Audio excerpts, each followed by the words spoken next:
chronique politique du Grand Journal. Bonjour Mathieu Sama. Bonjour. Et merci d'être avec nous comme tous les jeudis. Je rappelle que vous êtes analyste politique. Cette semaine, vous portez votre regard, Mathieu, sur le sort des 12 000 migrants débarqués la semaine dernière sur l'île de Lampedusa en Italie. Le ministre de l'Intérieur, Gérald Darmanin, a annoncé avant-hier que la France n'accueillerait pas ces migrants, à l'exception des réfugiés politiques. C'est un distinguo qui vous semble juste ? Alors non, pas du tout, évidemment. Ça nous dit beaucoup de choses, cette discussion autour de cette situation à Lampedusa. Le cadrage de cette venue d'environ 10 000 exilés est vraiment intéressant, et notamment le cadrage politique, le discours autour de tout ça. Donc c'est une crise, nous dit-on. Marion Maréchal Le Pen a parlé de submersion migratoire et de bascule culturelle, civilisationnelle et sécuritaire irrémédiable qui nous pendait au nez. Nadine Morano, elle, donc membre des Républicains, a parlé d'invasion. Éric Ciotti a évoqué la nécessité d'employer des moyens civils et militaires pour protéger nos frontières. Et donc Gérald Darmanin, vous l'avez très bien rappelé Steve, a annoncé qu'aucun migrant ne sera accueilli sauf les réfugiés politiques. Avec plus de nuances néanmoins que les dirigeants que vous avez cités jusque-là. Bien sûr, mais tous ces mots d'une agressivité énorme ou alors de fermeture, alors qu'on parle d'êtres humains fuyant la misère que les pays européens s'honoreraient à accueillir. On a tellement pris l'habitude de déshumaniser les exilés qu'on peut désormais parler d'invasion sans que cela ne choque plus grand monde, ou en tout cas ne fasse plus l'objet d'une polémique nationale. Pourtant, Steve, lorsque nous avons accueilli 100 000 réfugiés ukrainiens, et nous l'avons fait, et c'était l'honneur de la France de le faire, il n'y avait pas de tel discours. Donc il y a un double standard. Alors, est-ce parce qu'il y aurait les bons et les mauvais migrants ? Est-ce parce qu'on considère qu'il y a des êtres humains qui seraient culturellement plus compatibles avec nous, moins compatibles avec nous ? Quand je dis nous, c'est européens. La vérité, c'est que nous sommes en train de renoncer à notre tradition d'accueil et au principe même de société ouverte. L'Europe entière et la France en particulier se referment sur elle-même, se claquent-mur. Le nationalisme revient en force, l'idée cosmopolite a quasiment disparu de tous les discours politiques, y compris à gauche. En France, et on en vient à la discussion sur l'immigration en France, spécifiquement sur d'un point de vue juridique. Mathieu, avant de parler de cette discussion en France et autour du projet de loi qui sera présenté en novembre d'abord au Sénat, la présidente de la Commission européenne, puisque c'est une question européenne, Ursula von der Leyen a appelé les États membres à accueillir ces migrants via l'établissement de quotas par pays. Le pacte asile et migration européen est toujours en stand-by depuis 4 ans, un pacte auquel s'opposent en particulier la Hongrie et la Pologne.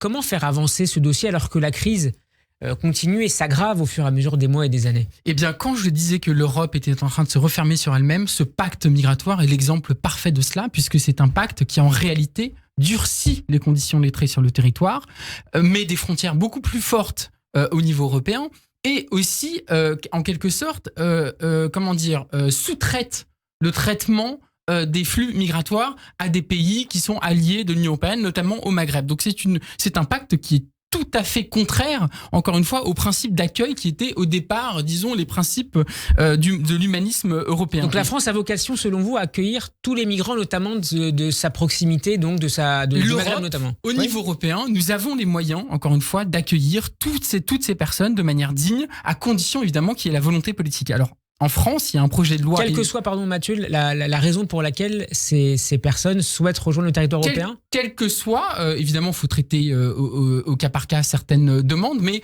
les personnes, par exemple, à Lampedusa, qui demandent l'asile ou qui recherchent une terre hospitalière, sont des gens qui fuient la misère, sont des gens qui sont en recherche d'une vie meilleure. Et je pense que le projet ne demande pas l'asile politique, donc. Non, pas seulement, évidemment. Mais je pense que c'est aussi la force de l'Europe que de pouvoir accepter d'accueillir ces personnes. En France, encore une fois, un projet de loi immigration se prépare et là encore, il va durcir considérablement les conditions d'entrée et faciliter les expulsions. Et il prévoit aussi des régularisations des travailleurs sans papier, mais seulement dans les métiers en tension. Et ça, c'est très dangereux parce que c'est une vision purement comptable et utilitariste de l'immigration, c'est-à-dire on vous accueille quand on a besoin de vous, et on vous renvoie quand on n'a plus besoin de vous. Une sorte d'immigration jetable, si vous voulez, à milieu, encore une fois, de nos principes, et que certains, et c'est ça qui est peut-être plus inquiétant, que certains, même à gauche, défendent.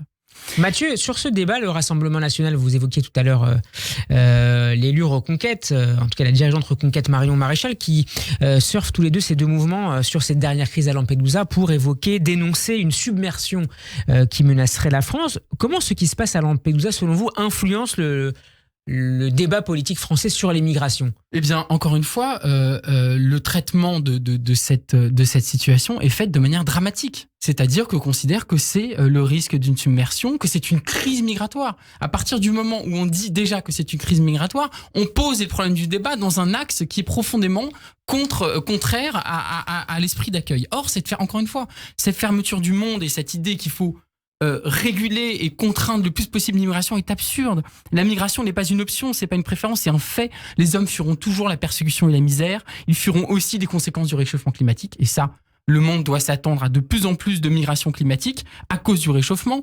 Et les Européens eux-mêmes, peut-être que demain, seront obligés, forcés de migrer, de s'exiler. Et est-ce qu'ils aimeraient, les Européens, que eux-mêmes on leur fasse porte close?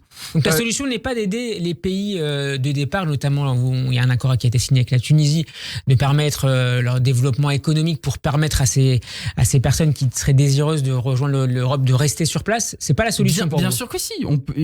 Ça n'est pas contradictoire. Évidemment que sur le long terme, l'idée c'est que les pays, des gens cessent de fuir la misère, que ces personnes puissent rester encore une fois dans leur pays sans être soumis à une précarité extrême ou alors encore plus à des persécutions, quoi que ce soit. Évidemment, on rêverait tous de ça. Mais ça, encore une fois, c'est du long terme. C'est quelque chose qui ne se réglera pas en l'espace d'un instant. Et encore une fois, je crois que le débat se pose dans des mauvais termes. Aujourd'hui, on considère que l'exil, que la migration est une mauvaise chose. Non, l'exil et la migration ne sont pas une mauvaise chose en soi. Le monde s'est construit sur l'exil. Plein de choses se sont créées sur l'exil et le déracinement fait partie de la nature des choses. Vous savez, l'écrivain Stefan Zweig, en son temps, regrettait que le monde s'enferme dans des frontières, des visas, des permis, dans des clôtures qui sont surveillées par des gendarmes en raison de la méfiance pathologique de tous contre tous. Et en fait, nous voyons le retour de ce monde-là, un monde de clôture et de police des frontières. Et ce monde-là, non seulement et du point de vue des principes non souhaitables, mais en plus il est absolument pas réaliste, car aujourd'hui et encore plus demain, nous aurons de plus en plus de migration, qu'elle soit économique, qu'elle soit du point de vue du droit d'asile, encore une fois du point de vue du réchauffement climatique, etc., etc. Nous devons comprendre que la migration, l'exil n'est pas une mauvaise chose, elle est au contraire la situation normale du monde. Mathieu Slama, l'un des points de ce projet de loi immigration qui s'est présenté, je le disais, en novembre au Sénat, porte sur l'octroi de titres de séjour pour les métiers dits en tension. Ce qui est intéressant, c'est de voir que la droite LR s'y oppose. On a écouté tout à l'heure le maire Francis Szpiner, tout comme les députés de la France Insoumise. Deux oppositions, mais pas forcément pour les mêmes raisons. Ça vous surprend? Non, ça me surprend pas parce que il y a encore quelques années, la droite aurait tout à fait été d'accord avec ce texte qui est encore une fois un texte extrêmement restrictif. C'est un texte qui est un des textes les plus durs. Un texte sur l'immigration, c'est un des textes les plus durs de ces dernières décennies. Il faut bien comprendre de quoi on parle. Donc, la droite, il y a quelques années, aurait été d'accord avec ce texte. Aujourd'hui, elle n'est pas d'accord parce qu'elle est aujourd'hui sur le terrain de l'extrême droite et qu'elle est dans une position... Le terrain identitaire plutôt économique ?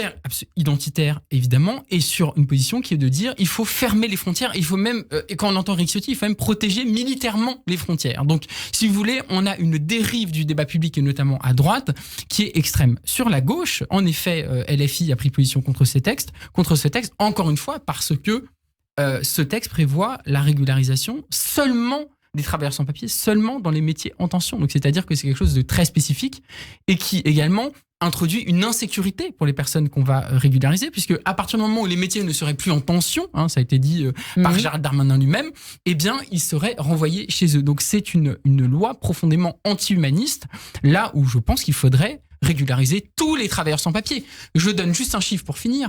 50% des personnes en cuisine dans l'Île-de-France, dans les restaurants d'Île-de-France, sont des travailleurs étrangers. Donc encore une fois, même du point de vue utilitariste, si on veut rentrer dans ce débat-là, même du point de vue économique, la régularisation des travailleurs sans papier serait une force pour la France, un atout pour la France. Merci beaucoup Mathieu Slama d'avoir été avec nous pour défendre votre point de vue qu'on peut écouter sur radioj.fr ainsi que sur notre page YouTube. Merci encore d'avoir été avec nous et à la semaine prochaine.